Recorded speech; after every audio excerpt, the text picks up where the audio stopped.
Hello, नमस्कार दोस्तों। स्वागत है आपका अपने यूट्यूब चैनल ग्रेट पाठशाला में। तो आज की कक्षा में हम लोग हिंदी के महत्वपूर्ण टॉपिक पर चर्चा करेंगे जिसका नाम है विशेषण। तो आइए स्टार्ट करते हैं आज का टॉपिक। जैसा कि आप लोगों के सामने लिखा हुआ है, आज का जो टॉपिक है वो क्या है? विशेषण। इससे पहले वाली कक्षाओं में हम लोग संज्ञा और सर्वनाम के बारे में विस्तृत अध्ययन कर चुके हैं। अगर आप लोगों ने अभी तक उन टॉपिकों को नहीं देखा है तो वीडियो आप लोग प्लेलिस्ट में जाकर चेक कर सकते हैं। ठीक है, तो आइए स्टार्ट करते हैं विशेषण के बारे में।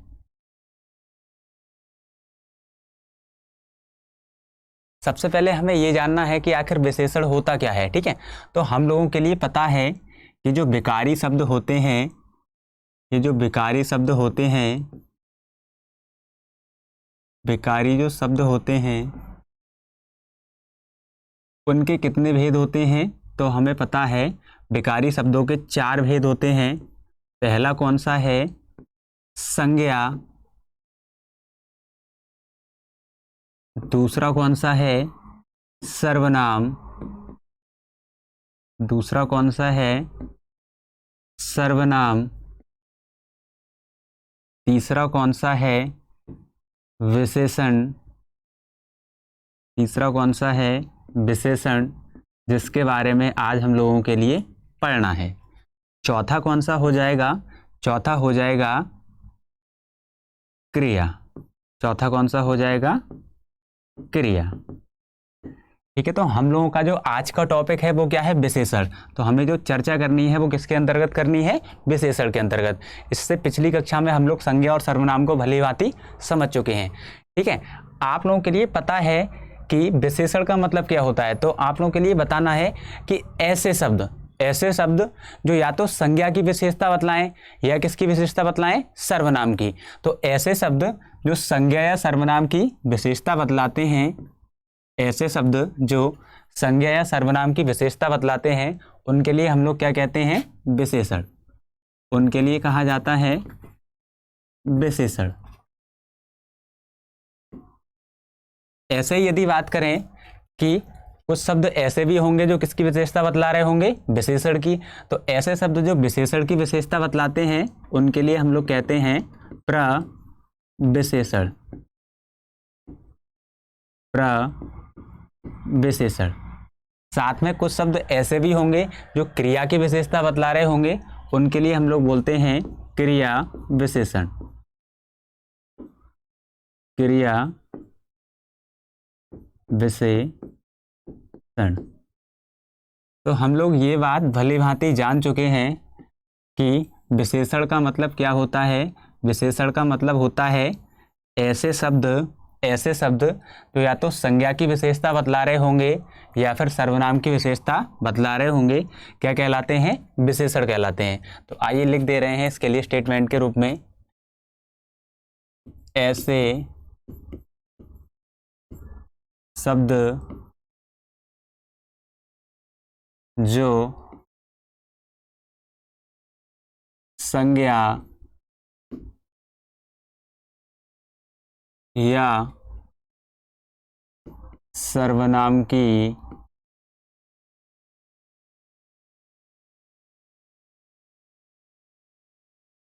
विशेषता बतलाते हैं,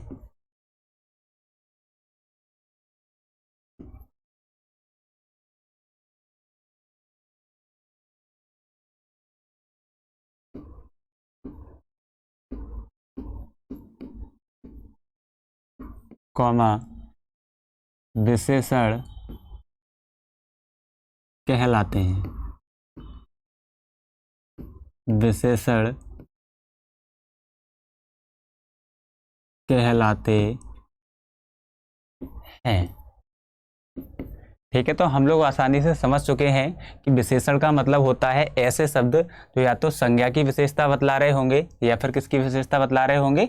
सर्वनाम की। ठीक है, अगला पॉइंट इसी में पूछ लेता है कभी कभी कि प्रविशेषण क्या होता है। तो ऐसे शब्द जो विशेषण की विशेषता बतला दें। तो लिख दे रहे हैं प्रविशेषण का मतलब क्या होता है? प्रविशेषण। प्रविशेषण। ठीक है, प्रविशेषण का मतलब क्या हो जाएगा? ऐसे शब्द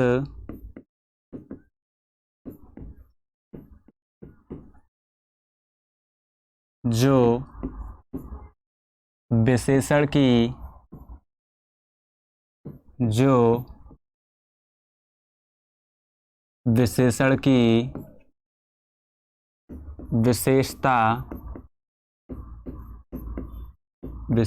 विशेषता बतलाते हैं,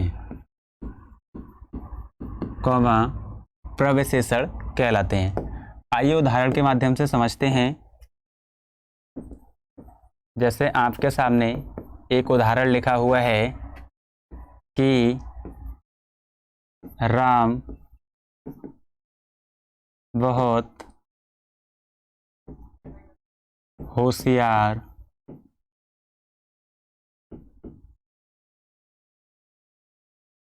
लड़का है।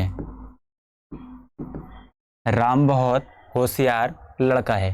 अब आप लोगों के लिए क्या करेगा कि एग्जाम्पल देगा और एग्जाम्पल के माध्यम से एक कोई शब्द ऐसा होगा जिसके नीचे अंडरलाइन कर देगा। अंडरलाइन करने के बाद में पूछेगा कि आप लोगों के लिए बताना है कि इस स्टेटमेंट में प्रविशेषण क्या है और फिर विशेषण क्या है।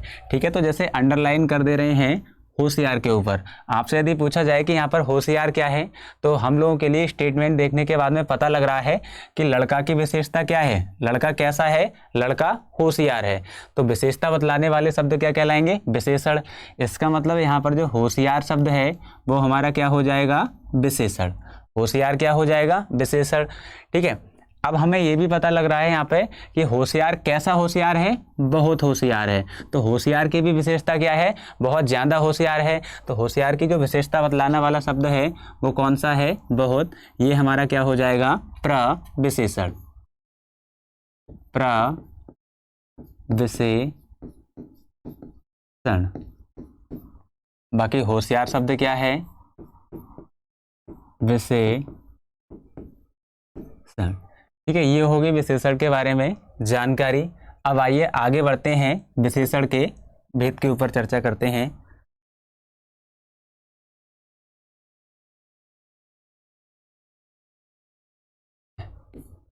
हिंदी में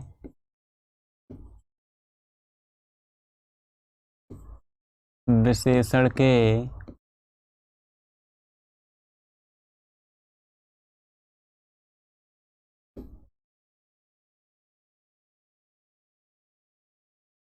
कुल 4 भेद होते हैं। आप लोगों से यदि प्रश्न पूछा जाए कि हिंदी में विशेषण के लिए कितने भागों में बांटा गया है, तो आप लोग आसानी से बता सकते हैं कि हिंदी में विशेषणों के जो भेद होते हैं वो कितने होते हैं, 4। आइए एक एक करके सभी भेदों के बारे में अध्ययन करते हैं। विशेषण का जो पहला भेद है वो है गुणवाचक विशेषण।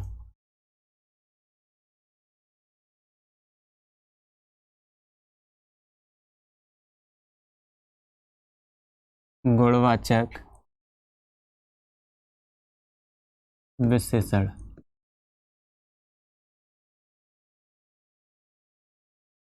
अब गुणवाचक विशेषण का मतलब क्या होता है, पहले तो हमें ये पता है विशेषण का मतलब होता है संज्ञा या सर्वनाम की विशेषता बतलाने वाले शब्द। ठीक है, गुण का मतलब क्या है कि ऐसे शब्द, ठीक है, जो संज्ञा या सर्वनाम के गुणों का वर्णन करा रहे होंगे, उनके लिए हम क्या बोल देंगे, गुणवाचक विशेषण। तो लिख दे रहे हैं स्टेटमेंट के रूप में, ऐसे विशेषण शब्द जो संज्ञा या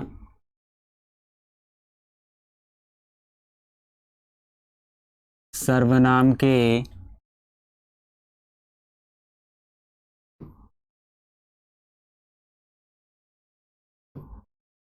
गुण या दोष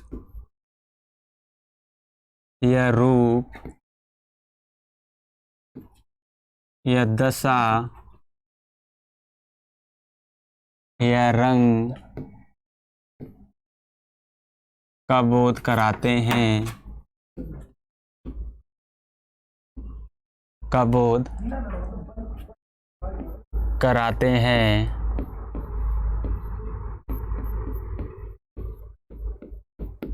कॉमा गुणवाचक विशेषण, गुणवाचक विशेषण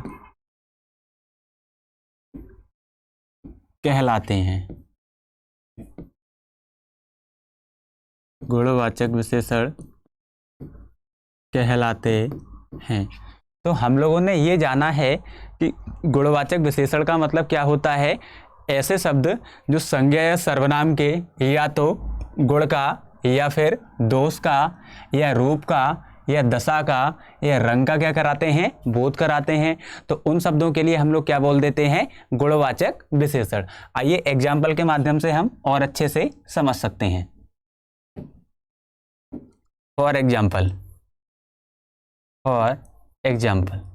ठीक है। जैसे यदि उदाहरणों की बात कर लें तो पहला उदाहरण आपके सामने लिखा हुआ है कि राम ईमानदार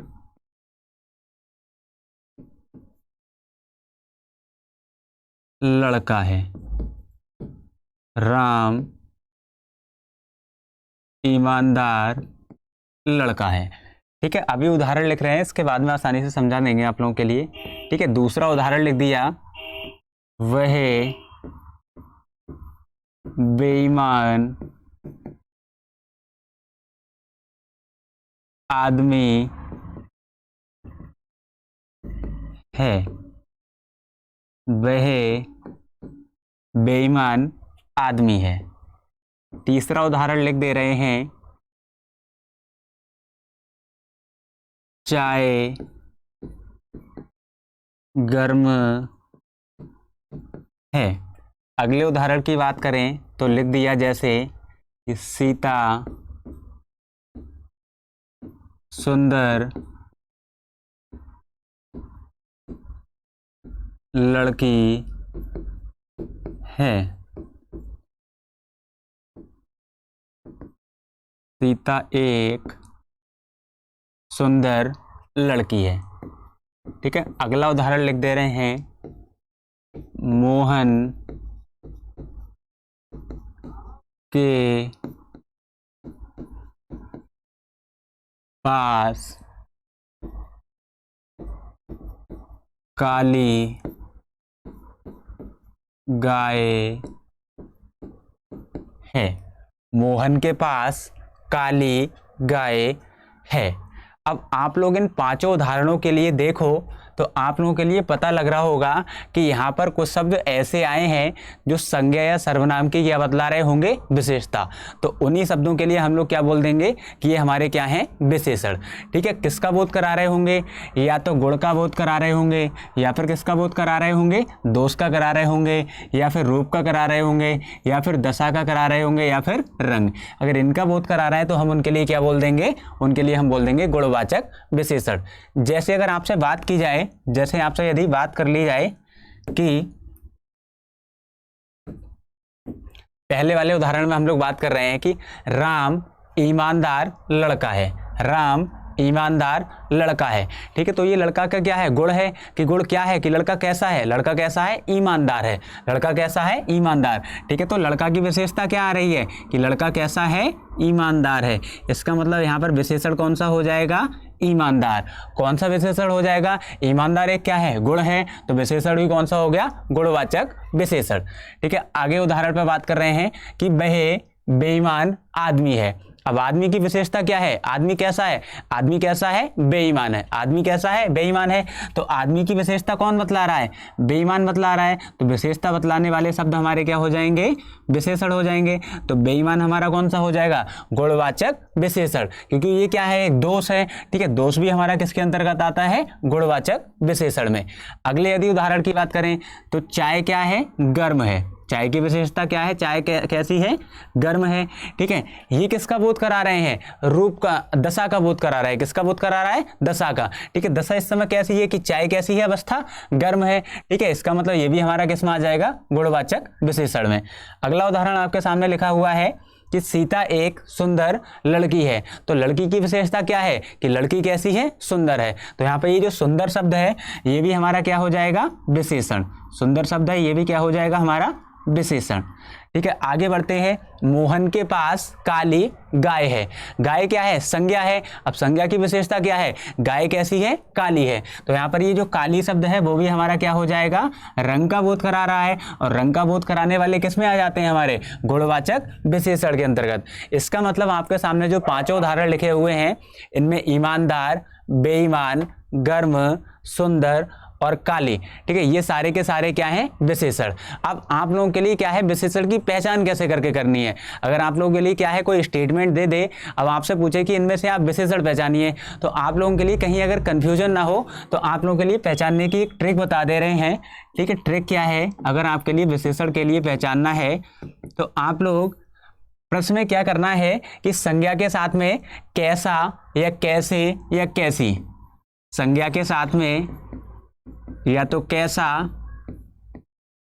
या कैसी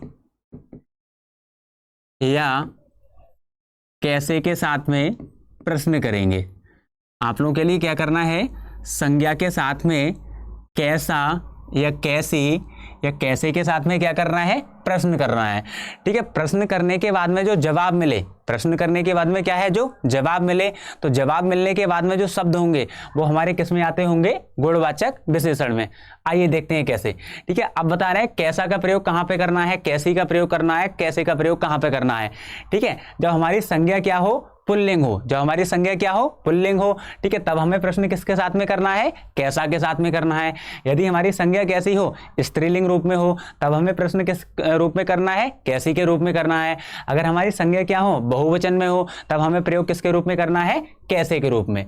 ठीक है, आइए उदाहरण के माध्यम से समझते हैं कि राम ईमानदार लड़का है। ठीक है, तो यहाँ पर लड़का क्या है, संज्ञा है। ठीक है, कैसी है, पुल्लिंग है, कैसा है, एक वचन में, तो हम प्रश्न कर देंगे कैसा के साथ में कि कैसा लड़का है। तुरंत हमें पता लगा कैसा लड़का है, ईमानदार लड़का है, तो जवाब क्या मिला, ईमानदार। इसका मतलब ईमानदार हमारा क्या हो जाएगा, गुणवाचक विशेषण। आइए दूसरे उदाहरण की बात हम लोग कर ले रहे हैं कि कैसा आदमी है, तो खटाक से हमारा उत्तर आया कैसा आदमी है, बेईमान आदमी है। इसका मतलब बेईमान किस में पहुंच गया, गुणवाचक विशेषण में। आगे पहुंचते हैं। ठीक है, लिखा हुआ है चाय गर्म है। ठीक है, चाय क्या है, स्त्रीलिंग में आएगी। कहते नहीं हम लोग कि तुमने चाय पी ली। ठीक है, इसका मतलब किसका बोध हो रहा है, स्त्रीलिंग का आ रहा है। ठीक है, अब हम प्रश्न करेंगे किसके साथ में, कैसी के साथ में। तो कैसी है, चाय कैसी है, गर्म है। चाय की विशेषता क्या है, चाय कैसी है, गर्म है। इसका मतलब ये भी किस में आ जाएगा, गुणवाचक विशेषण में। अगला उदाहरण लिखा हुआ है कि सीता एक सुंदर लड़की है। ठीक है, लड़की क्या है, स्त्रीलिंग है। इसका मतलब प्रश्न किसके साथ में करना है, कैसी के साथ में करना है कि लड़की कैसी है, तो उत्तर आ रहा है लड़की कैसी है, लड़की कैसी है, सुंदर है। इसका मतलब सुंदर शब्द हमारा क्या हो जाएगा, गुणवाचक विशेषण। ठीक है, अगले उदाहरण की बात कर रहे हैं, जैसे लिखा हुआ है गाय। ठीक है, गाय किस में आती है, स्त्रीलिंग में आती है। ठीक है, अब गाय के साथ में प्रश्न करेंगे हम किसके रूप में, कैसी के साथ में। ठीक है, प्रश्न कर दिया कि गाय कैसी है, गाय कैसी है, तो उदाहरण में लिखा हुआ है गाय कैसी है, काली है। गाय कैसी है, काली है। इसका मतलब ये भी किसमें पहुंच जाएगा, हमारा गुणवाचक विशेषण। तो आप लोगों के लिए कुछ ध्यान नहीं रखना है, अगर स्टेटमेंट दिया हुआ है तो उसमें कैसा या कैसी या कैसे के साथ में हमें क्या करना है, प्रश्न करना है। और प्रश्न करने के बाद में जो उत्तर मिल जाए वही हमारा क्या कहलाएगा, गुणवाचक विशेषण। क्या कहलाएगा, गुणवाचक विशेषण। तो ये सर्वनाम विशेषण का पहला वाला भेद क्या होता है, कंप्लीट। आइए अगले बढ़ते हैं विशेषण के दूसरी भेद की ओर।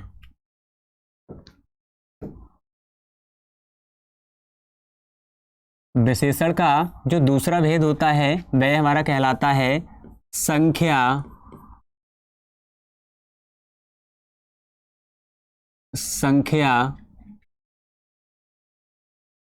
वाचक संख्यावाचक विशेषण। संख्यावाचक विशेषण।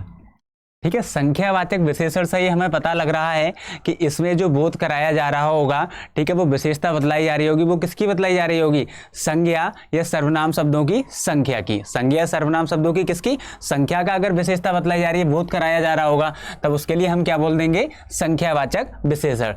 तो ऐसे विशेषण शब्द जो संज्ञा या सर्वनाम की संख्या का बोध कराते हैं, उनके लिए हम लोग क्या बोल देते हैं, संख्यावाचक विशेषण। तो आइए स्टेटमेंट के तौर पर इसके लिए एक बार लिख देते हैं,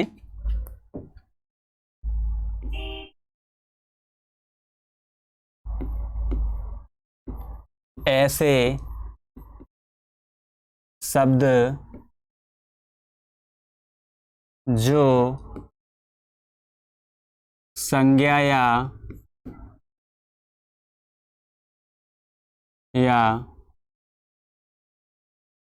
सर्वनाम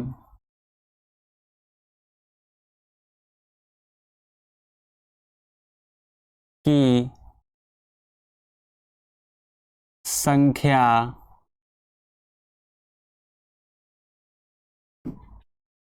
का बोध कराते हैं,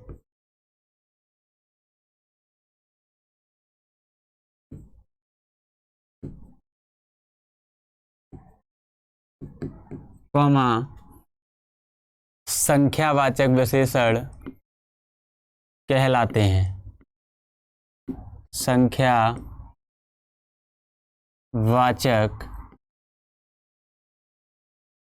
विशेषण कहलाते हैं। संख्यावाचक विशेषण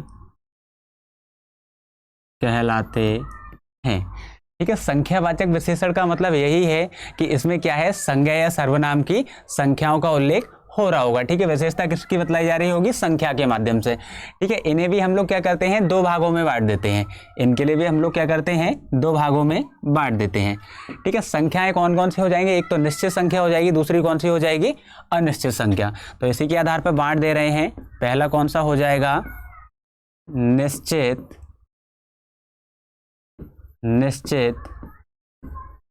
संख्यावाचक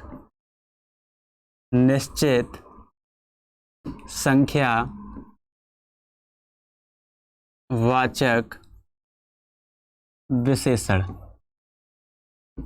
निश्चित संख्यावाचक विशेषण, पहला वाला जो इसका पार्ट है वो कौन सा हो जाएगा, निश्चित संख्यावाचक विशेषण।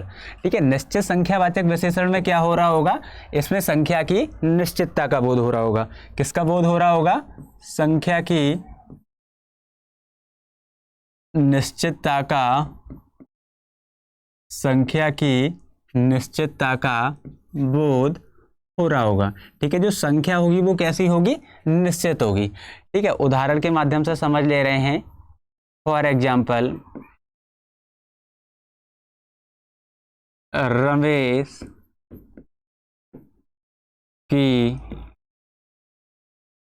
कक्षा में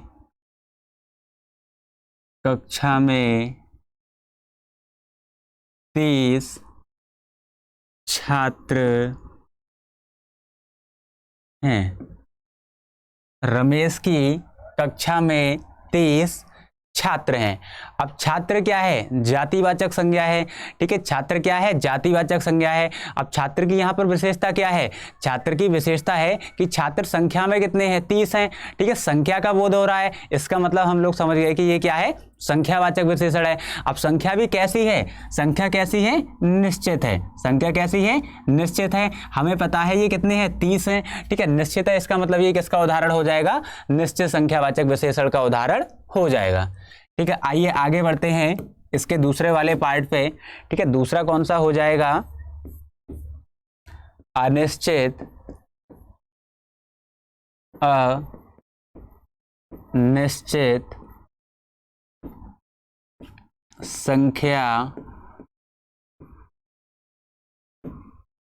संख्यावाचक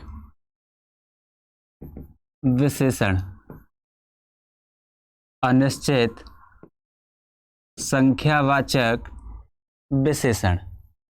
अगला क्या है, अनिश्चित संख्यावाचक विशेषण। ठीक है, निश्चित संख्या वाचक था तो इसका मतलब क्या था कि जो संख्या आ रही थी वो हमारी कैसी थी, निश्चित थी। तो अनिश्चित संख्या वाचक विशेषण का मतलब क्या हो जाएगा, इसमें जो संख्या होगी वो कैसी दी हुई होगी, अनिश्चित। कैसी होगी, अनिश्चित। हमें पता नहीं होगा एग्जैक्टली संख्या हमारी कितनी है, तो हम लोग इसी प्रकार से लिख देंगे। ठीक है, ऐसे शब्द जो संज्ञा या सर्वनाम की अनिश्चितता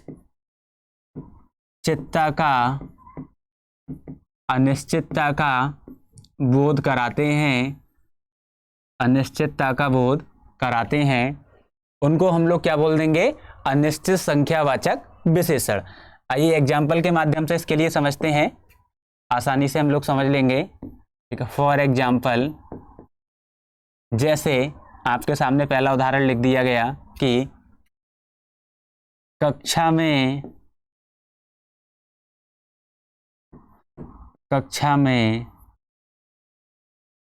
कई विद्यार्थी हैं, कक्षा में कई विद्यार्थी हैं। ठीक है, विद्यार्थी हमारी क्या है, संज्ञा है। विद्यार्थी हमारी क्या है, संज्ञा है। वो भी कौन सी संज्ञा हो जाएगी, जातिवाचक संज्ञा, क्योंकि हमें पता नहीं है कौन से विद्यार्थी की बात चल रही है। हो सकता है वो क्या हो, एकेडमिक के छात्र हों, या फिर हो सकता है वो मेडिकल के छात्र हों। ठीक है, हो सकता है वो इंजीनियरिंग के छात्र हों। तो छात्र या विद्यार्थी है वो क्या है, एक जाति है। ठीक है, जातिवाचक संज्ञा है। अब संज्ञा की विशेषता क्या है कि जो विद्यार्थी हैं वो क्या है, कई हैं। ठीक है, कई का मतलब क्या है, हमें विद्यार्थियों की कोई संख्या नहीं पता है। इसका मतलब जहां हमें संख्या नहीं पता है, इसका मतलब ये कैसा हो गया, अनिश्चित संख्यावाचक विशेषण। क्या हो जाएगा, अनिश्चित संख्यावाचक विशेषण। तो आपसे क्या है, इसी प्रकार से एक स्टेटमेंट देगा, उसमें एक वर्ड के नीचे क्या कर देगा, अंडरलाइन कर देगा। फिर आपसे वो पूछेगा कि आप ये बताइए, ये जो शब्द है, रेखांकित जो शब्द है, उसमें विशेषण कौन सा होगा। तो हम लोग आसानी से बता सकते हैं, कक्षा में कितने विद्यार्थी हैं, कई विद्यार्थी हैं। हमें संख्या का कोई पता नहीं है कि कितनी संख्या है, तो हम आसानी से बता देंगे किसका उदाहरण है, अनिश्चित संख्यावाचक विशेषण का क्या है, उदाहरण। ठीक है, ये तो हो गया विशेषण का कौन सा वाला पार्ट, दूसरा वाला पार्ट, संख्यावाचक विशेषण। आइए आगे बढ़ते हैं विशेषण के तीसरे पार्ट की ओर। विशेषण का जो तीसरा भाग होता है वो होता है परिमाणवाचक विशेषण। परिमाणवाचक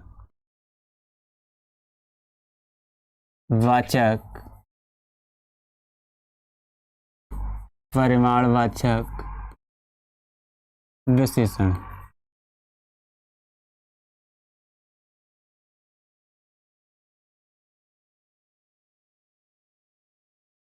परिमाणवाचक विशेषण। ठीक है, इसके नाम से ही स्पष्ट हो रहा है कि विशेषण का मतलब क्या है, विशेषता बतला रहे होंगे। किसकी विशेषता बतला रहे होंगे, या तो संज्ञा की बतला रहे होंगे, या फिर किसकी बतला रहे होंगे, सर्वनाम की बतला रहे होंगे। ठीक है, अब परिमाण का मतलब क्या है कि इसमें किसका बोध हो रहा होगा, परिमाण का। संज्ञा या सर्वनाम के परिमाण का बोध हो रहा होगा, तब हम लोग कह देंगे कि यहाँ पर जो विशेषण होगा वो क्या होगा, परिमाणवाचक विशेषण। तो आइए स्टेटमेंट के तौर पर इसे लिख देते हैं, ऐसे शब्द जो संज्ञा या सर्वनाम के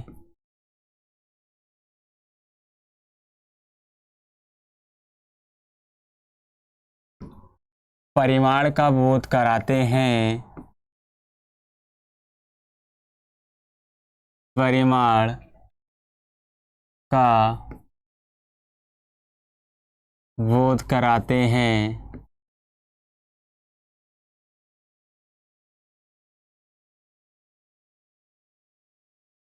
कॉमा परिमाणवाचक विशेषण कहलाते हैं। सॉरी गलती होगी थोड़ी, पूरा ही रफ कर दे रहे हैं इसे, कॉमा परिमाणवाचक विशेषण कहलाते हैं। परिमाण, फिर से गलती हो गई, परिणाम लिख जा रहा है। ठीक है, परिणाम के चक्कर में परिमाण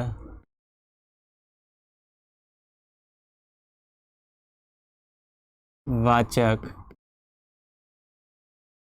विशेषण कहलाते हैं। परिमाणवाचक विशेषण कहलाते हैं। ठीक है, तो हम लोग समझ गए परिमाणवाचक का मतलब क्या है। परिमाणवाचक का मतलब होता है जिससे मापा या तौला जाए, जिसके लिए मापा या तौला जाए। तो ऐसे शब्द जो संज्ञा या सर्वनाम की माप का बोध करा रहे हों, ठीक है, किसका बोध करा रहे होंगे, माप का बोध करा रहे होंगे, तब हम उसके लिए बोल देंगे कि ये हमारा किसके अंतर्गत आएगा, परिमाणवाचक विशेषण के अंतर्गत। जैसे हमने संख्यावाचक में पढ़ा कि जो संख्यावाचक थे वो हमारे कितने प्रकार के थे, 2 प्रकार के थे। पहला वाला कौन सा था, निश्चित संख्यावाचक, वहां पर जो संख्या थी वो हमें पता थी, ठीक है। दूसरा कौन सा वाला भेद था, अनिश्चित संख्यावाचक, वहां पे हमें संख्या नहीं पता थी। ऐसे ही सेम इसके 2 भेद होते हैं, ठीक है। इसके लिए भी क्या करा है, 2 भागों में बांट दिया गया है। पहला जो उन्होंने भाग बांटा है वो बिल्कुल सेम उसी की तरह बांटा है, संख्यावाचक की तरह। पहले वाले भाग के लिए उन्होंने कह दिया है निश्चित परिमाणवाचक विशेषण। निश्चित परिमाण वाचक विशेषण। निश्चित परिमाणवाचक विशेषण, ठीक है। दूसरा वाला जो पार्ट हो जाएगा इसका वो हो जाएगा अनिश्चित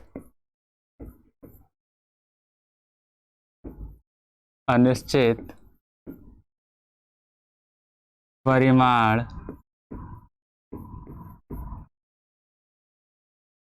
वाचक विशेषण। दूसरा वाला जो भाग है वो हमारा क्या हो जाएगा, अनिश्चित परिमाणवाचक विशेषण। इसके लिए हाईलाइट कर दे रहे हैं एक बार, ठीक है। आइए अब हम लोग समझते हैं कि ये आखिर है क्या। जैसे निश्चित संख्यावाचक विशेषण में हमने बताया था कि जो संख्या होती है वो कैसी होती है, निश्चित होती है। ऐसे यहाँ पर जो परिमाणवाचक है, ठीक है, कौन सा वाला, निश्चित वाला। इसका मतलब ये है कि जो परिमाण है वो कैसा होगा, निश्चित होगा।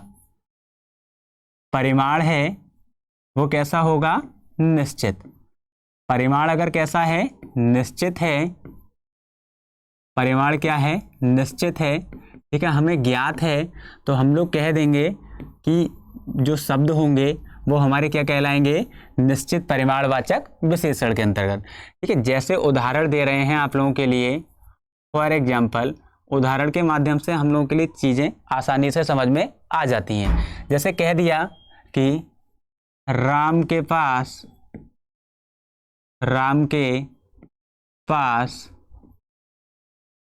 5 किलो चीनी है। राम के पास 5 किलो चीनी है।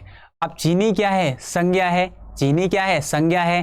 वो भी कौन सी वाली संज्ञा हो जाएगी, द्रव्यवाचक संज्ञा, क्योंकि ये क्या है, एक द्रव्य है, ठीक है। द्रव्य होने के कारण ये जो संज्ञा है वो कौन सी हो जाएगी, द्रव्यवाचक संज्ञा, ठीक है। अब हमें ये पता लग रहा है कि ये जो संज्ञा है, ठीक है, इसकी विशेषता क्या है, चीनी कैसी है, 5 किलो है, ठीक है। किलो का मतलब क्या है, इसमें क्या है, परिमाण है, जिसके लिए हम क्या कर रहे हैं, माप रहे हैं, ठीक है। जिसके लिए हम माप रहे हैं या फिर तौलते हैं, उनमें क्या होता है, परिमाण होता है। इसका मतलब चीनी के पास में क्या है, परिमाण है, ठीक है। तो परिमाण होने के कारण क्या है कि जो 5 किलो है वो हमारा क्या हो जाएगा, परिमाणवाचक विशेषण। 5 किलो क्या हो जाएगा, परिमाणवाचक विशेषण, क्योंकि चीनी की विशेषता क्या है कि चीनी की जो मात्रा है वो कितनी है, 5 किलो, ठीक है। दूसरे उदाहरण की बात कर रहे हैं कि राम के पास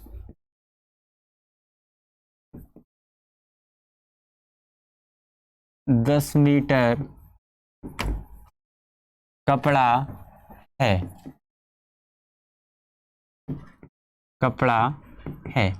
ठीक है। अब यहाँ पर कपड़ा क्या है, कपड़ा है हमारी संज्ञा, ठीक है। संज्ञा की विशेषता क्या है, तो संज्ञा की विशेषता है कि संज्ञा परिमाण के रूप में दे रखी है। संज्ञा किसके रूप में दे रखी है, परिमाण के रूप में दे रखी है, ठीक है।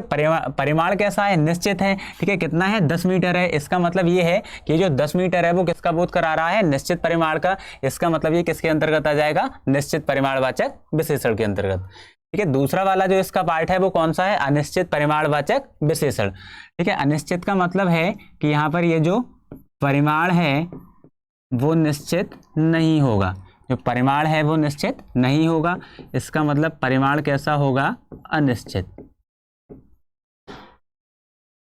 परिमाण कैसा होगा, अनिश्चित। मात्रा हमें पता नहीं होगी। ठीक है, जैसे उदाहरणों की यदि बात करें, फॉर एग्जाम्पल आपके सामने उदाहरण लिखा हुआ है कि ट्रक में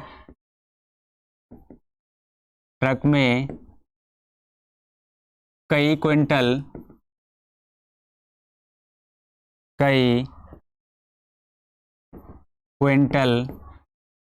गेहूं है। ट्रक में कई कुंटल गेहूं है। ठीक है, यहाँ पर ये जो गेहूं शब्द है वो क्या है, संज्ञा है। कौन सी संज्ञा है, द्रव्यवाचक संज्ञा। ठीक है, द्रव्यवाचक संज्ञा की विशेषता क्या है, तो द्रव्यवाचक संज्ञा की विशेषता ये है कि संज्ञा परिमाण के रूप में दे रखी है, परिमाण भी कैसा है, अनिश्चित है। कई क्विंटल, इसका मतलब हमें संख्या कोई नहीं पता है, तो कई क्विंटल दे रखा है, इसका मतलब परिमाण निश्चित ना होने के कारण ये किसके अंतर्गत आ जाएगा, अनिश्चित परिमाणवाचक विशेषण के।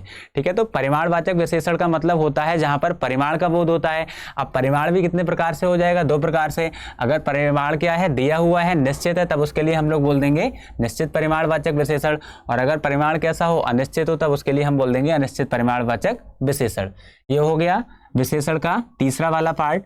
ठीक है, आइए देखते हैं विशेषण का अगला वाला पार्ट, चौथा, जो कि है सार्वनामिक विशेषण।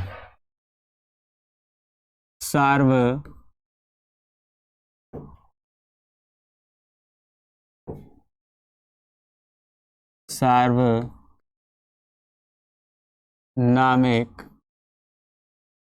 विशेषण।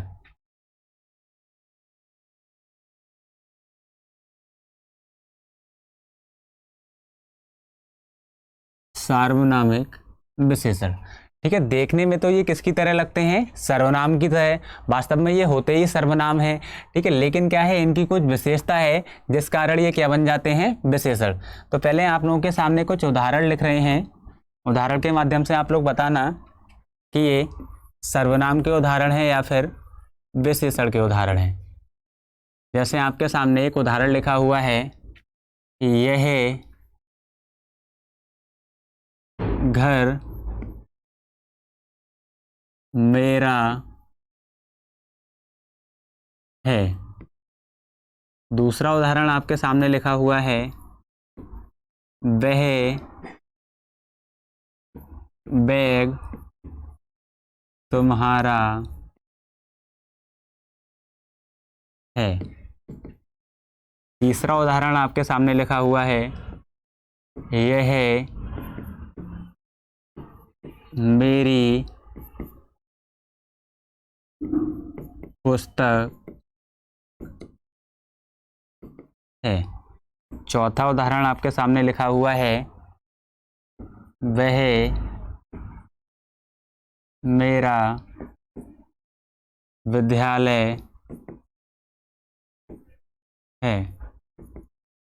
वह मेरा विद्यालय है। अब आप लोग चारों उदाहरणों को देख पा रहे होंगे, तो हमें ये पता लग रहा है कि चारों में ही क्या है, या तो यह आ रहा है या फिर वह आ रहा है। ठीक है, और हम लोग सर्वनाम में पढ़ चुके हैं कि यह या वह, यह या वह, ये या वे, ये चारों के चारों किस में आते हैं, पुरुषवाचक सर्वनाम में। किस में आते हैं, पुरुषवाचक सर्वनाम में। पुरुषवाचक सर्वनाम का मतलब आप लोगों के लिए बताया था कि जिसमें या तो वक्ता की बात चलती है, या फिर श्रोता की, या फिर किसी थर्ड पर्सन की। ठीक है, साइड वाले व्यक्ति की। तो यह, वह या ये या वे किसी तीसरे व्यक्ति की ओर इशारा करते हैं। इसका मतलब ये पुरुषवाचक के कौन से वाले पार्ट हो जाएंगे, अन्य पुरुषवाचक सर्वनाम। अन्य पुरुषवाचक सर्वनाम। अन्य पुरुषवाचक सर्वनाम। अब आपके लिए क्या करेगा एग्जामिनर, जो यहाँ से प्रश्न देता है वो स्टेटमेंट के तौर पर देता है कि उदाहरण आपके लिए दे देगा। अब वहाँ पर क्या है कि अंडरलाइन कर देगा, रेखांकित शब्द करेगा। तो उसमें आपसे पूछेगा कि आप ये बताइए कि ये जो रेखांकित शब्द है इसमें विशेषण कौन सा होगा। ठीक है, ये विशेषण का रूप है या फिर किसका रूप है, सर्वनाम का रूप। ठीक है, चारों ही उदाहरण में आप लोग देख पा रहे होंगे, या तो यह दिया हुआ है या फिर वह दिया हुआ है। तो आप लोग यह या वह देखकर आसानी से बता सकते थे कि ये जो उदाहरण है वो किसके हैं, पुरुषवाचक सर्वनाम के। और पुरुषवाचक सर्वनाम में भी किसके हैं, अन्य पुरुषवाचक सर्वनाम के। इसका मतलब आप लोग सर्वनाम की ओर टिक कर देते। ठीक है, लेकिन हम लोग यहाँ पर देख पा रहे हैं कि पहले के जो उदाहरण हैं इनमें क्या है, अन्य पुरुषवाचक सर्वनाम के जस्ट बाद में, अन्य पुरुषवाचक के, ठीक है, जस्ट बाद में क्या है, संज्ञा शब्द है। क्या शब्द है, संज्ञा शब्द है। घर क्या है, एक संज्ञा है। ठीक है, ऐसे ही दूसरे वाले उदाहरण में यदि बात करें तो ये जो बैग शब्द है वो भी क्या है, संज्ञा है। ये दोनों की दोनों कौन सी संज्ञा है, जातिवाचक संज्ञा। लेकिन अगले वाले यदि हम तीसरे उदाहरण की बात करें तो तीसरे वाले उदाहरण में हमें पता लग रहा है कि ये जो मेरा या मेरी शब्द है, मेरा या मेरी शब्द हैं, ये क्या है, सर्वनाम है। ये क्या है, सर्वनाम है। कौन से वाले सर्वनाम है, संबंधवाचक सर्वनाम, क्योंकि ये क्या कर रहे हैं, सर्वनाम और संज्ञा के बीच में संबंध का बोध करा रहे हैं। संज्ञा और सर्वनाम के बीच में संबंध का बोध करा रहे हैं। इसका मतलब ये क्या हो जाएगा, सर्वनाम। क्या हो जाएगा, सर्वनाम। बाकी स्टार्टिंग के चारों ही क्या है, हमारे सर्वनाम है। ठीक है, तो हम लोग देख पा रहे हैं कि जब कभी भी संज्ञा से जस्ट पहले यदि अन्य पुरुषवाचक सर्वनाम दे रखा हो, संज्ञा से यदि पहले क्या हो, अन्य पुरुषवाचक सर्वनाम दे रखा हो, तो उसके लिए हम सर्वनाम काउंट ना करके, उसके लिए विशेषण काउंट करते हैं। उसके लिए हम लोग क्या काउंट करते हैं, विशेषण। तो पहला जो उदाहरण है उसमें लिखा हुआ है यह घर मेरा है। तो घर क्या है, संज्ञा है। संज्ञा से जस्ट पहले क्या है, यह शब्द है। और यह शब्द कौन सा सर्वनाम है, अन्य पुरुषवाचक सर्वनाम। तो संज्ञा से जस्ट पहले सर्वनाम होने के कारण यह जो यह शब्द है वो हमारा क्या हो जाएगा, विशेषण। ऐसे दूसरा वाला उदाहरण चेक कर रहे हैं, यहाँ पे भी क्या है, बैग क्या है, संज्ञा है। संज्ञा से जस्ट पहले क्या है, वह शब्द लिखा हुआ है। ये भी क्या है, अन्य पुरुषवाचक सर्वनाम। इसका मतलब यह भी क्या हो जाएगा, विशेषण हो जाएगा। यहाँ पर जो वह शब्द है वो भी क्या हो जाएगा, विशेषण। लेकिन अगले वाले जो दो उदाहरण हैं उनमें संज्ञा से जस्ट पहले सर्वनाम, अन्य पुरुषवाचक सर्वनाम नहीं है, क्योंकि संज्ञा से जस्ट पहले क्या है, संबंधवाचक सर्वनाम है। ठीक है, संबंधवाचक सर्वनाम है। लेकिन हमें मतलब किससे होता है, हमें मतलब होता है अन्य पुरुषवाचक सर्वनाम। ठीक है, संज्ञा से जस्ट पहले क्या होने चाहिए, अन्य पुरुषवाचक सर्वनाम। तो कहने का मतलब ये है कि संज्ञा से यदि जस्ट पहले सर्वनाम शब्द दे रखे हों तो उनके लिए हम बोलते हैं सार्वनामिक विशेषण। क्या बोलते हैं, सार्वनामिक विशेषण। सार्वनामिक विशेषण। तो सार्वनामिक विशेषण का मतलब हो जाएगा कि ऐसे सर्वनाम शब्द जो संज्ञा से जस्ट पहले आते हैं उनके लिए हम लोग बोल देते हैं सार्वनामिक विशेषण। ठीक है, लेकिन यदि कोई सर्वनाम शब्द संज्ञा से जस्ट पहले नहीं आ रहा है तो उनके लिए हम लोग सर्वनाम ही रहने देते हैं। तो ये हो जाता है सर्वनाम का चौथा वाला भेद। आइए, सर्वनाम का कभी कभी किताबों में एक रूप और दे रखा होता है जिसके लिए हम लोग बोलते हैं विशेषण का एक रूप और दे रखा होता है जिसके लिए हम लोग बोलते हैं व्यक्तिवाचक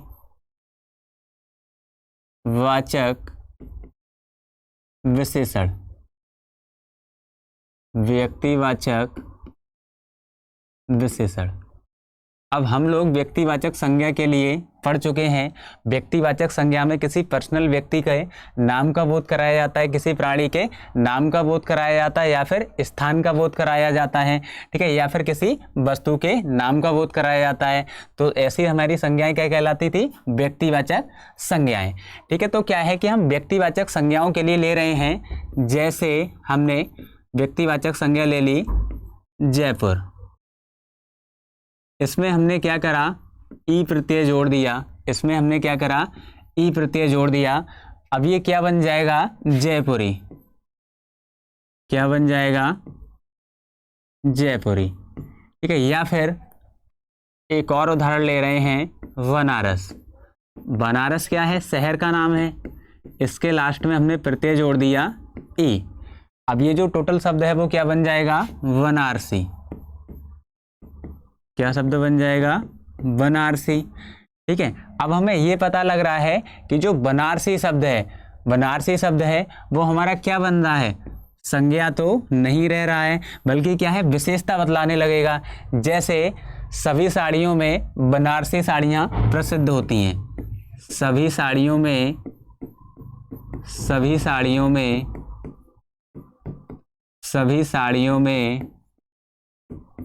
बनारसी साड़ियाँ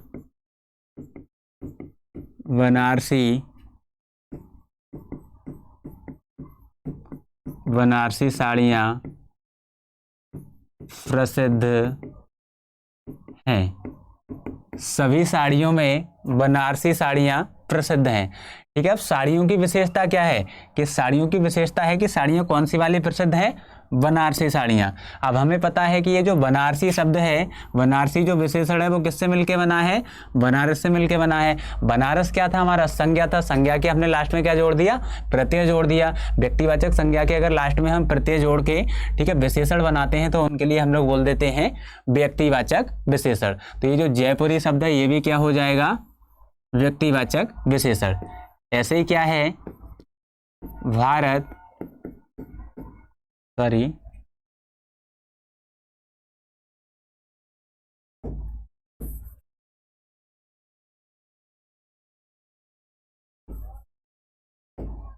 लिखा हुआ है ऑस्ट्रेलिया,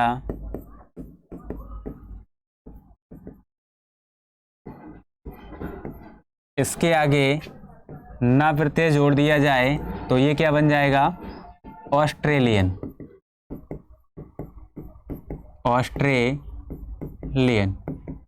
अब ये जो ऑस्ट्रेलियन शब्द है, ठीक है, ये भी क्या है, विशेषता दर्शाएगा तो क्या कहलाएगा, विशेषण कहलाएगा। लेकिन ये बना कैसे है, व्यक्तिवाचक संज्ञा में प्रत्यय जोड़ने के बाद में। तो व्यक्तिवाचक संज्ञा में प्रत्यय जोड़ने के बाद में किसका निर्माण हो जाता है, व्यक्तिवाचक विशेषण का। आइए विशेषण से संबंधित कुछ और फैक्ट हैं जिनके लिए जानते हैं। पिछली कक्षाओं में आप लोगों के लिए बताया है कि अगर जातिवाचक संज्ञा हो या फिर सर्वनाम हो, इनके लास्ट में यदि हम प्रत्यय शब्द जोड़ देते हैं तो ये जो शब्द हैं वो क्या बन जाते हैं, भाववाचक संज्ञाएं। ऐसे ही क्या होता है कि यदि हम विशेषण शब्दों के अंत में, विशेषण शब्दों के अंत में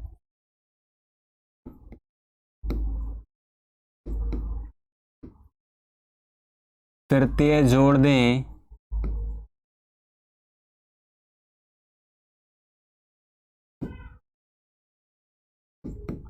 कॉमा, तो ये भाववाचक संज्ञाएं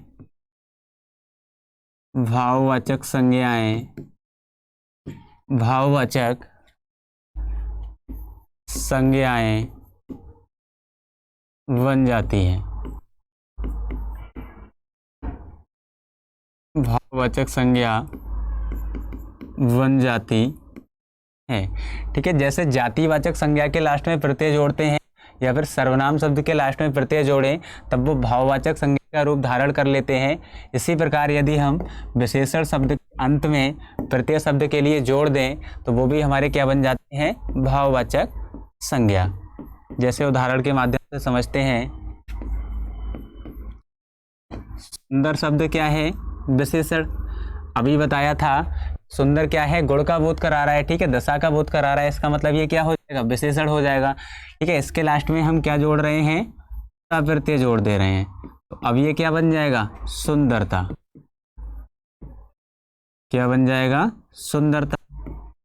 और सुंदरता का क्या होता है, भाव होता है। इसका मतलब सुंदरता जो शब्द है उसमें कौन सी संज्ञा हो जाएगी, भाववाचक संज्ञा। अब आपसे प्रश्न पूछता है कि जो सुंदरता संज्ञा है, ठीक है, ये किससे मिलकर बनी है, तो सुंदर से मिलकर बनी है। सुंदर क्या होता है, विशेषण, क्योंकि विशेषता बतलाता है। ठीक है, किसी की विशेषता बतलाएगा कि व्यक्ति कैसा है, सुंदर है। ठीक है, तो सुंदर में हमने प्रत्यय जोड़ दिया तो ये क्या बन गई, सुंदरता, जो कि संज्ञा कौन सी है, भाववाचक संज्ञा। दूसरा उदाहरण आपके सामने ले रहे हैं, जैसे लिखा हुआ है मीठा, मीठा के साथ में हमने प्रत्यय जोड़ दिया आस। मीठा के साथ में प्रत्यय क्या जोड़ दिया? आस। मीठा क्या है? एक गुणवाचक विशेषण है, ठीक है, गुण का बोध करा रहा है, इसके साथ में हमने प्रत्यय जोड़ दिया आस। अब ये क्या हो जाएगा? मिठास। क्या हो जाएगा? मिठास। सुंदरता हो चाहे मिठास हो, ये कभी भी इनके लिए हम देख नहीं सकते हैं, बल्कि क्या है, महसूस कर सकते हैं। तो जहां देखने की बात चलती है वो तो हमारे किस में आती है, या तो व्यक्तिवाचक संज्ञा में आएंगी या फिर जातिवाचक संज्ञा में। लेकिन यदि जिनका हम चित्र नहीं बना पाए, जो कैसी हो, अदृश्य रूप में हो, तो उनके लिए हम लोग क्या बोलते हैं? भाववाचक संज्ञा। तो मिठास के लिए देखा नहीं जा सकता है, बल्कि केवल महसूस किया जा सकता है। इसका मतलब ये जो मिठास शब्द है वो हमारा क्या हो जाएगा? भाववाचक संज्ञा। जैसे अभी बताया था गर्म शब्द क्या